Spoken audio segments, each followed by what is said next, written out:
Écoute mon frère, tu n'as pas à craindre l'avenir. L'avenir est sous le contrôle de quelqu'un. Fais ta part, il fera certainement la sienne. Est-ce que quelqu'un m'entend? N'aie pas peur de ce qui arrive, de ce que tu vois. Il y a quelqu'un qui te justifie. Des fois, nous sommes tellement terrorisés à cause de ce que nous voyons. Nous disons comment ça va se passer. Mais le Saint-Esprit qui est en toi te donne une autre lecture de chaque événement. Voilà pourquoi on est différent. Yes, très différent. On peut traverser la même vallée mais ne pas avoir la même attitude. Oh yes. On est très différent, détrompe-toi. On n'est pas pareil. Même si tu te convertis le même jour avec le frère qui est à tes côtés, vous êtes trop différents. Parce que le Saint-Esprit en vous, vous nourrit peut-être de la même manière, mais vous recevez la nourriture différemment. Je te donne un exemple simple que peut-être les femmes vont mieux comprendre. Quand tu es une mère et que tu as plusieurs enfants, que tu fais un mets pour tes enfants, et que les 4 enfants par exemple viennent manger, les 3 autres sont un peu timides et puis n'ont pas envie de manger ce que tu as préparé. Mais il y a un seul qui mange avec appétit. Il mange tellement bien. Voici l'attitude de la mère après. Même lorsqu'elle aura quelque chose de spécial, elle va d'abord appeler celui-là. Parce que celui-là est reconnaissant face à ce qu'on lui a donné. Est-ce que quelqu'un m'entend très bien? Tu dois savoir, mon frère, que tu n'as pas besoin de craindre certaines vallées. Celui qui t'a fait passer la première te fera passer la deuxième. Si dans ta vie il y a 30 vallées, celui qui a fait passer avant fera passer encore. Est-ce que quelqu'un m'entend très bien? C'est comme ça que Pierre a dit à Jésus, est-ce que c'est toi? Si c'est toi, ordonne que je vienne.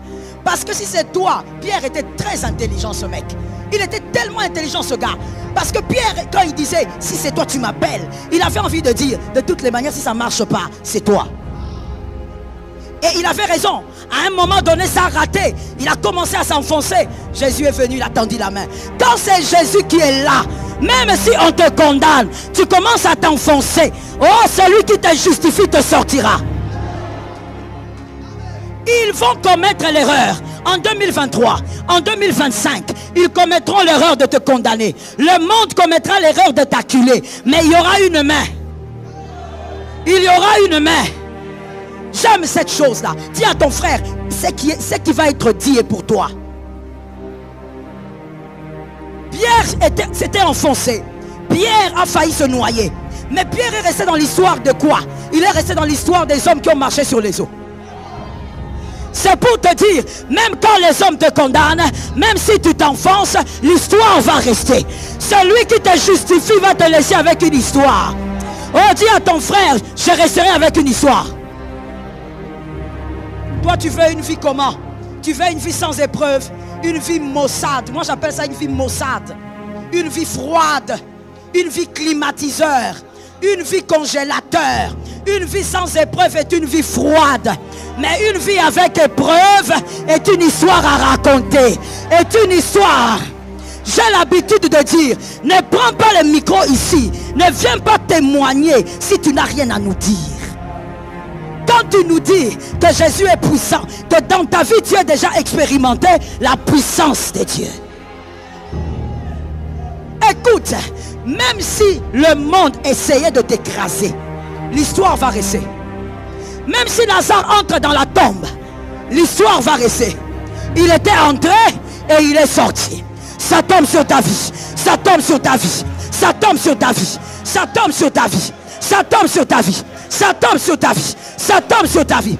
Tu es entré. Il faut bien que, oh my God, let me say it. Il faut bien que dans la famille, qu'il y ait des gens qui ont des histoires comme ça. Ils sont entrés. Ce sont les astres qui ont entendu. Je ne vais pas expliquer. Il faut bien que dans la famille, il y ait des personnes qui rentrent dans la tombe. Mais, qui sortent après. Lorsqu'on te regardera, on va dire, ah, toi tu pries. Mais comment ta vie est comme ça? Je suis dans la tombe. Je suis dans la tombe. Mais ce qui est sûr, cette tombe-là ne peut pas me garder. Je suis ami à quelqu'un. Je suis ami à quelqu'un. Je suis connecté à quelqu'un. Mon ami me sortira de la tombe. Tiens, voisin, on n'a pas les mêmes amis. Ah oui. Toi, tes amis, ce sont seulement les humains. Tu es plus proche des humains que du Saint-Esprit. Tu es toujours là, en train de drainer une foule d'amis. Mais le Saint-Esprit, tu n'as pas le temps pour lui. Il faut continuer. On n'a pas les mêmes amis. Mais quelqu'un d'autre, il n'a apparemment personne. Mais ils sont nombreux. Il n'a apparemment personne. Mais ils sont nombreux. Let me talk. Est-ce que je peux parler? Est-ce que je peux parler? Apparemment, il est seul. Mais ils sont nombreux. Et ils sont nombreux. Pas avec les gens de sa famille. Pas avec les gens de sa tribu. Pas les Bangala, les Bakongo, les Baluba, les Baswahili. Non, il est avec des êtres spirituels. Avec des êtres qui ne trahissent pas. Avec les êtres qui n'abandonnent pas. Le frère là peut te trahir. Mais ces êtres ne trahissent pas. Oh, moi j'ai ma meilleure copine. Voilà pourquoi ta meilleure copine parle de ton mari partout. Tu es la seule à savoir que la seule à ne pas savoir que ta meilleure amie parle de ton lit, de ton mari partout. Mais il y a des gens qui ont des amis. Ces amis-là, dans la vallée, ils sont présents. Let me talk. Il y a un homme là dans la parole. Est-ce qu'on peut se promener un peu? Il y a un homme dans la parole qui dit à Jésus, toi tu ne peux pas venir chez moi. Parce que toi, tu as une armée autour de toi. Il y a des êtres qui t'entourent. Si tu donnes un ordre, mon enfant sera guéri. Est-ce que tu te rappelles de cet homme-là? Le centenier romain. Il dit non, non, non, il ne faut pas venir chez moi. Autour de toi, il y a des êtres. Maintenant, laisse-moi t'interpréter ça dans la nouvelle alliance. Tel que tu es là, bon, ça dépend, hein, si tu es un élu. Il y a des êtres avec toi. Lorsque le monde essaie de t'écraser, lorsque les hommes essayent de t'écraser, les êtres spirituels qui sont avec toi, ils ont déjà l'ordre de mission. Ils ont l'ordre de mission. Et ils ont les stratégies d'attaque. Ils attendent seulement que l'ordre soit donné. Et ils interviennent dans les stratégies d'attaque. Attention bien aimé. Ne dis jamais à un élu, toi tu es qui, tu es comment, tu feras comment. Toi tu n'as plus personne. Qui t'a dit qu'il n'a plus personne? Tu es tellement charnel que toi tu crois qu'être avec des gens c'est être entouré physiquement des humains. Qui t'a dit qu'il n'a plus personne? Non, les parents sont morts, il est resté seul. Qui t'a dit ça? Attention. C'est quand les parents meurent que le Père Céleste porte le manteau. Ah, ça tombe sur quelqu'un. C'est quand papa donne à la tête sur terre. Quand papa est 6 pieds sous terre. C'est là que le Père Céleste prend le manteau. Maintenant il devient Père. Il devient un Père Céleste. Et il devient le Père qui marche avec toi tous les jours. Tu deviens intouchable parce qu'il a changé de manteau. Est-ce que quelqu'un m'entend très bien? Qui te condamnera? Ah, tu l'as très bien dit. Qui pourra te condamner? Qui pourra condamner tes enfants? Personne. D'ailleurs, on va répéter ça 3 fois. Personne ne va condamner mes enfants. Come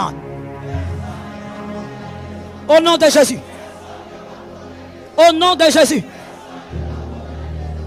Personne. Ils ne pourront pas. Non, nous avons la liste ici. Dans le monde des ténèbres, on va travailler. Travaillez comme vous voulez. Dansez si vous allez danser. D'ailleurs, vous dansez gratuitement. Parce qu'en réalité, tout ce que vous allez faire est déjà caduc. Au nom de Jésus de Nazareth. La vallée que tu traverseras demain. Écoute, retiens bien pour la vie. La vallée que tu traverseras demain. Ça a juste changé de décor. C'est la vallée. Ce n'est pas différent de ce que tu avais traversé. Ça a juste changé. Tu vois, quand on fait un film, on peut utiliser le même espace, mais on change seulement de décor. Pour en faire une cuisine, pour en faire une chambre, pour en faire un salon. On a juste changé de décor. Alors dis-toi, comme le décor a changé, le lieu reste le même. Tu vas traverser. Tu finiras par passer là-bas. D'ailleurs, moi je ne prêche pas ce matin aux personnes qui mourront dans la vallée. Tu ne peux pas finir dans la vallée. Alors mon frère, garde ta foi. Que le monde ne t'ôte pas ta foi. Manquer quoi? Du travail? Quoi? De l'argent? Quoi?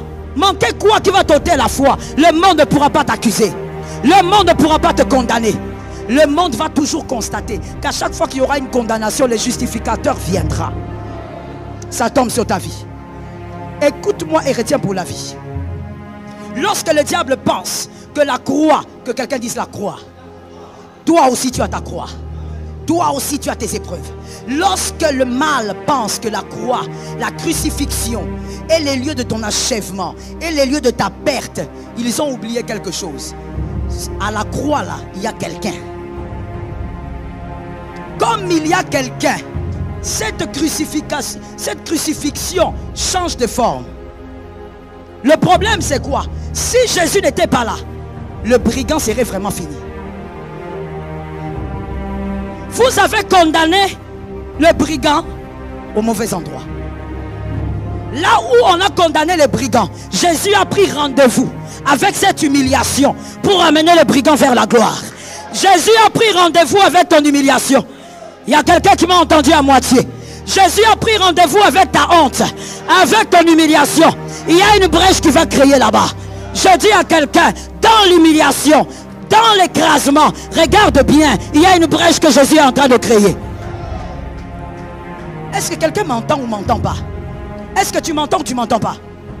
Dans cette honte-là, c'est là que Jésus a pris rendez-vous. J'explique ça autrement.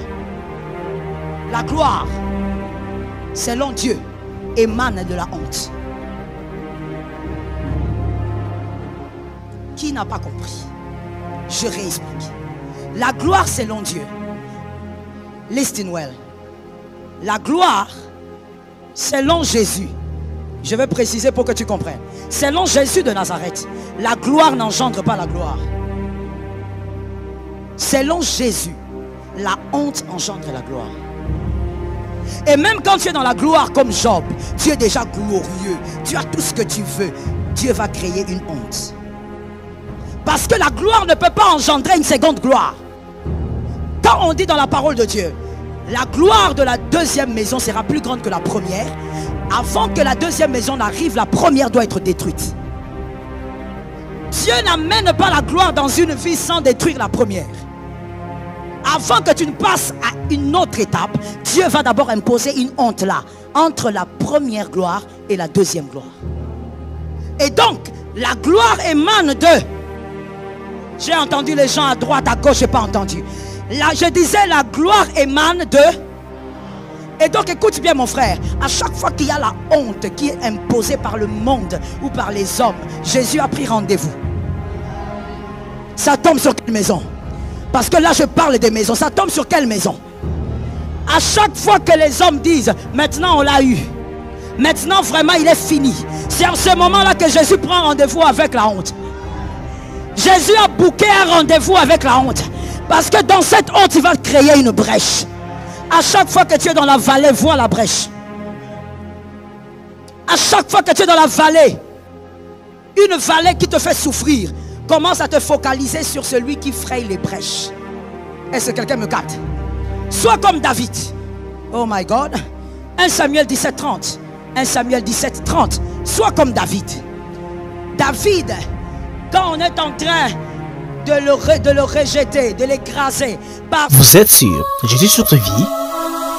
Vous êtes sur Jésus sur ta vie.